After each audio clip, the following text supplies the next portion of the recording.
रुकने शूरा हाजी अब्दुल हबीब अत्तारी बैरून मुल्क सफ़र करते हुए जब बगदाद मुअल्ला की पुरकैफ फ़ज़ाओं में पहुँचे तो आपको इत्तला मिली कि आपकी वालिदा माजिदा दुनिया से पर्दा फरमा गई हैं। आपने इत्तला मिलने पर अपने सौती पैगाम के ज़रिए मरहूमा की नमाज जनाजा का ऐलान फरमाया।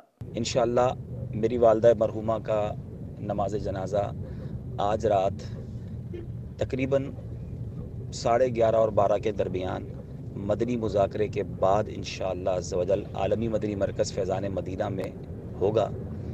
तमाम वो इस्लामी भाई जो जनाजे में शिरकत करना चाहें, पहली गुजारिश तो ये है कि इशा आलमी मदनी मरकज़ फैज़ान मदीना में अदा फ़रमाएँ और क़िबला शेख तरीक़त अमीर अहले सुन्नत के मदनी मुज़ाकरे में शिरकत फ़रमाएँ। और अगर इतना जल्दी ना आ सकें तो कम अज़ कम 11 बजे आलमी मदनी मरकज़ फैज़ान मदीना पहुँच जाएँ ताकि कुछ मदनी फूल अमीर अहले सुन्नत के भी सुन लें और उसके बाद जनाजे में शिरकत कर सकें। इंशाअल्लाह नमाज जनाजा क़िबला शेख तरीक़त अमीर अहले सुन्नत पढ़ाएँगे। सल्लू